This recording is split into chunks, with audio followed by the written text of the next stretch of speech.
I honestly, I feel bad for people that are like, I don't know, like calculating whether they can make it or not and never go, It's approaching the equation from the wrong stance, you know what I'm saying? Like, what you start to realize on the road to your own greater destiny, purpose, and future is that the journey is about who you're becoming. It's not what you get that makes you happy.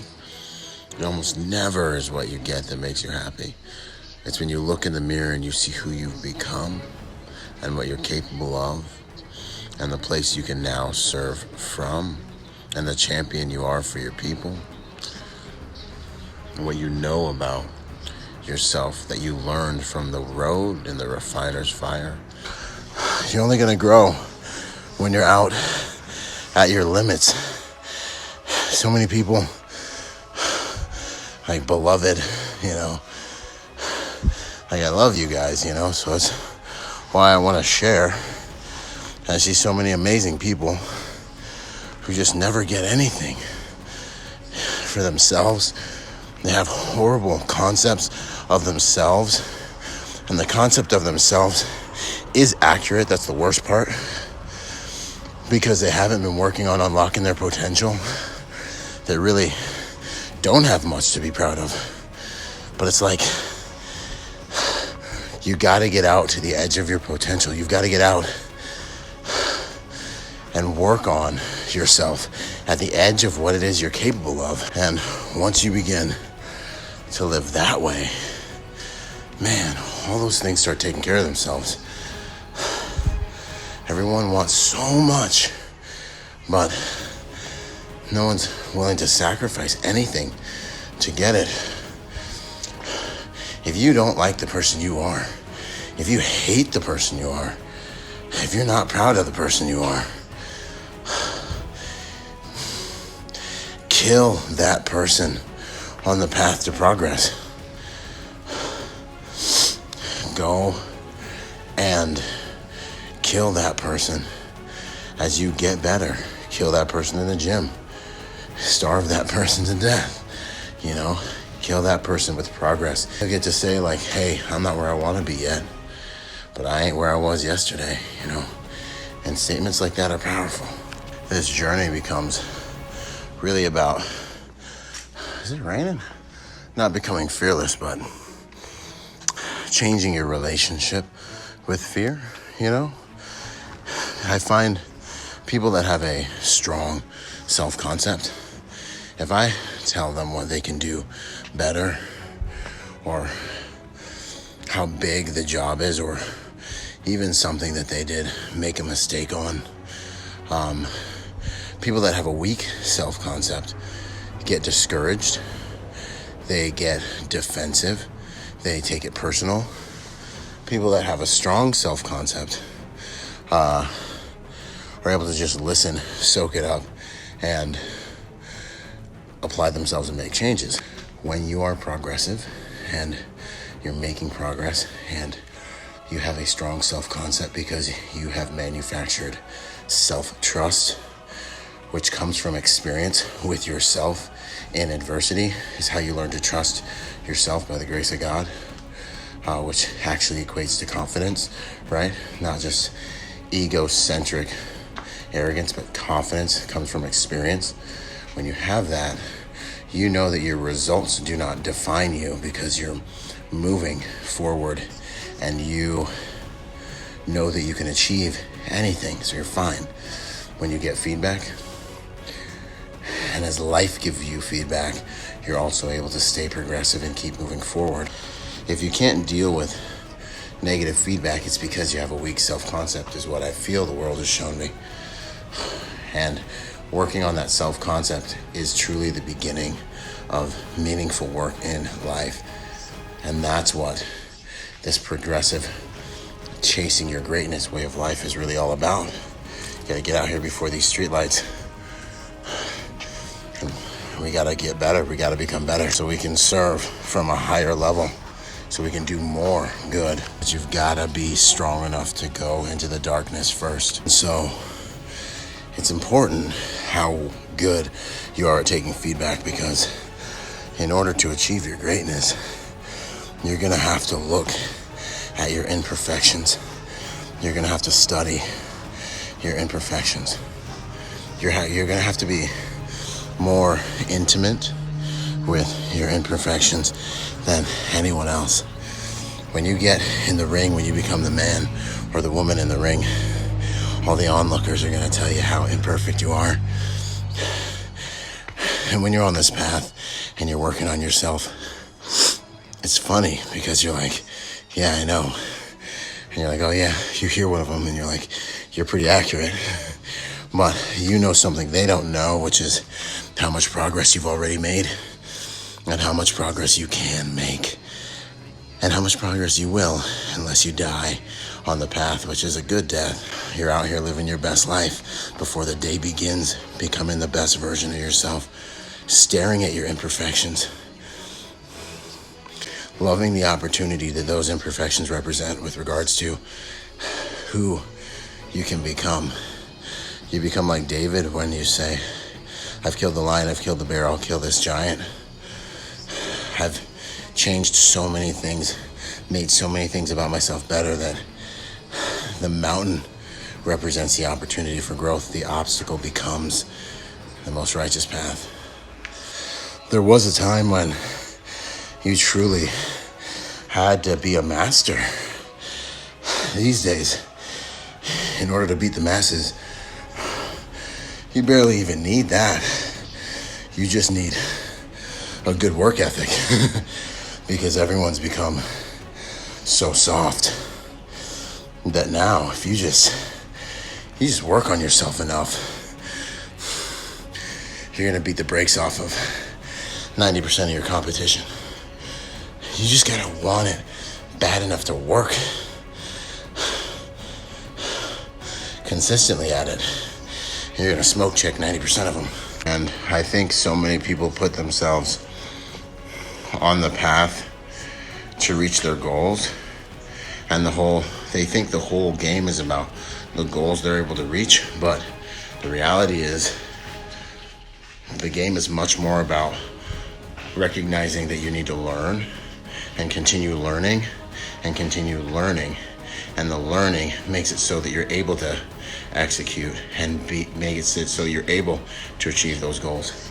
And so, you realize the path is about learning, and it's about who you can become so much less than it's about what you get. What you get it will be an organic result of who you become and the sophistication of the problems you can solve based on what you have learned. So it's self-defeating to try to calculate it from the beginning without making moves. Then you figure out what works for you, but I ain't never found nobody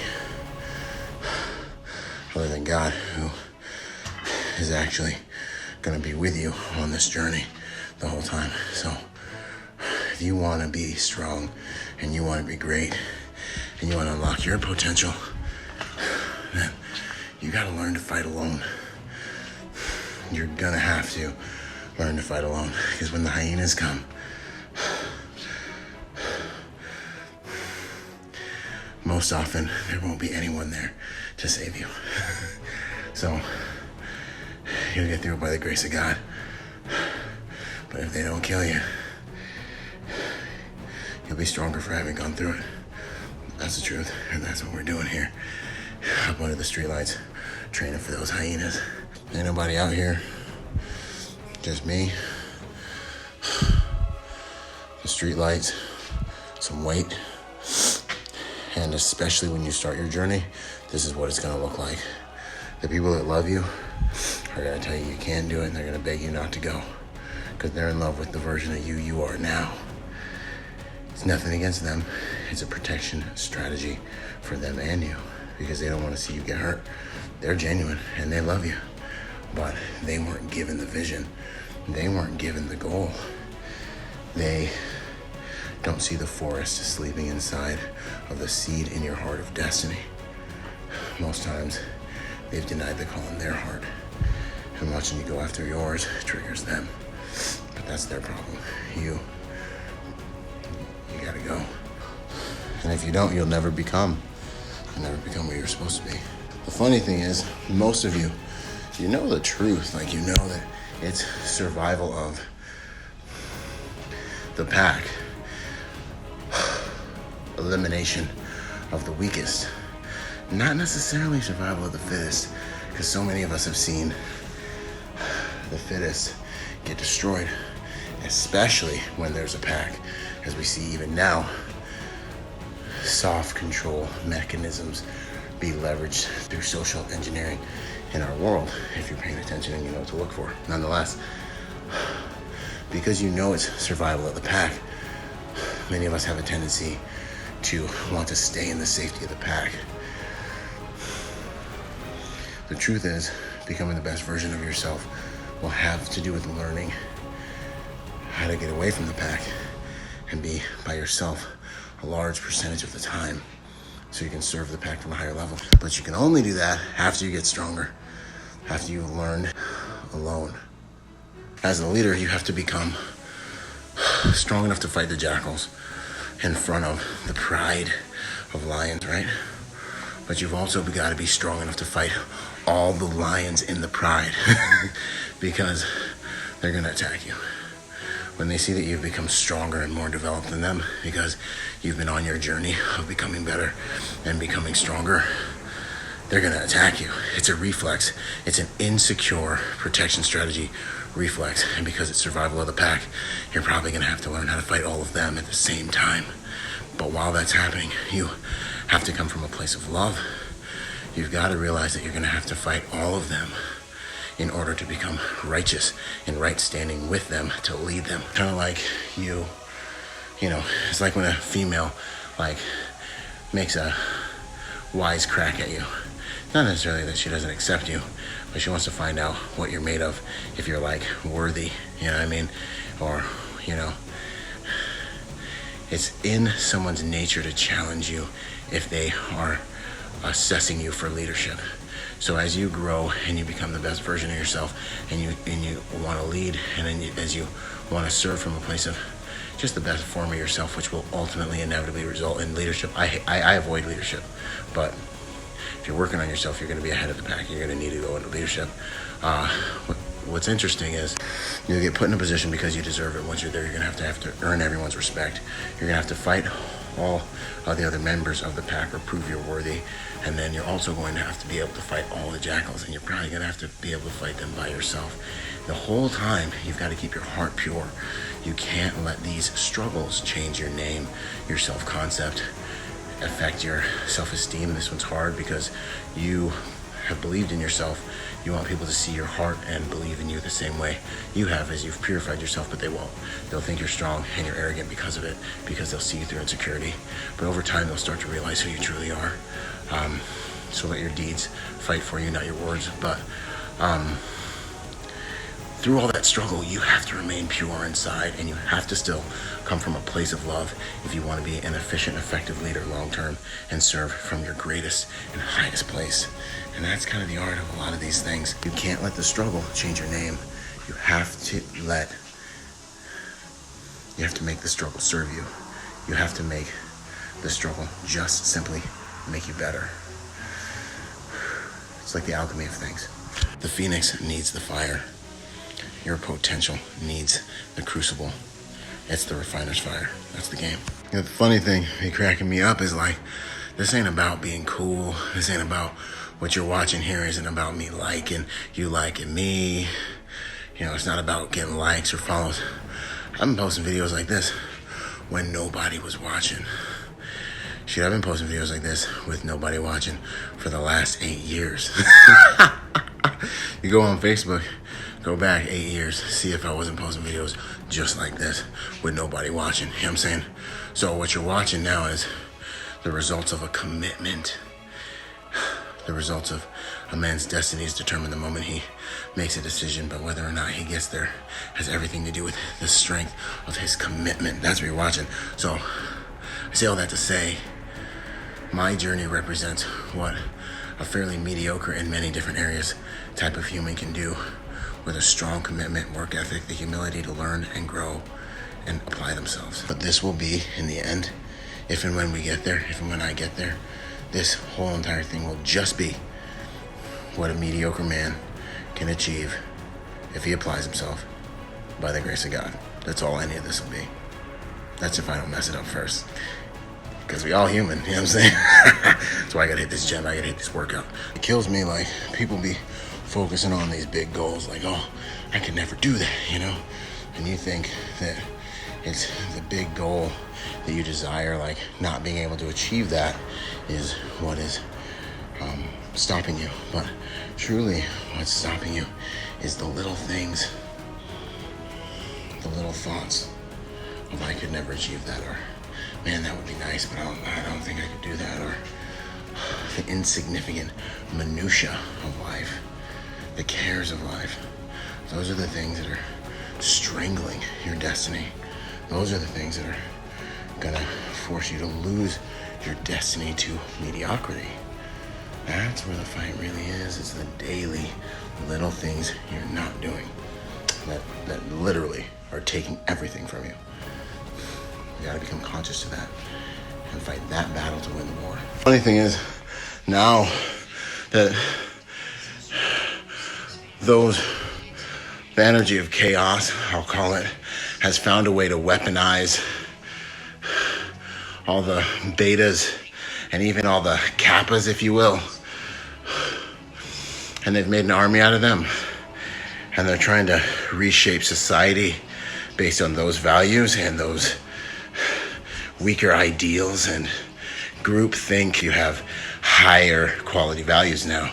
Higher quality values will alienate you from the pack now, unfortunately. Group support types of ways. Now we need more alphas. We need more strong people, strong patriots who know how to fight by themselves, because you will be by yourself. Learn to stand up for what you believe in by yourself. Because the pack no longer adheres to high quality values. They're actually trying to always assimilate to the lowest common denominator and the lowest quality values, because they don't understand that freedom without responsibility is death. It's painful when you have to watch other beings learn the hard way. You destroy a nation, a family, a unit, is by destroying. It's not about borders and bullets. It's about values. You destroy them by destroying their values. And that's what's happened to us. That's what's happening to us. And no one's smart enough to ask, why should I change those values? What made us great? No one's asking those questions anymore. Does this value we're trying to change have something to do with how we've gotten to such an amazing place in so many areas? It goes back to that verse in the Bible that says, don't disrespect the ancient boundary stones of your fathers. They're there for a reason. Must be order confronting chaos at a rate that allows us to continually update the order within our lives fast enough to be accurate at consistently shaping reality to acquire progress. That's a little Jordan Peterson on it. All right, y'all. Now let's go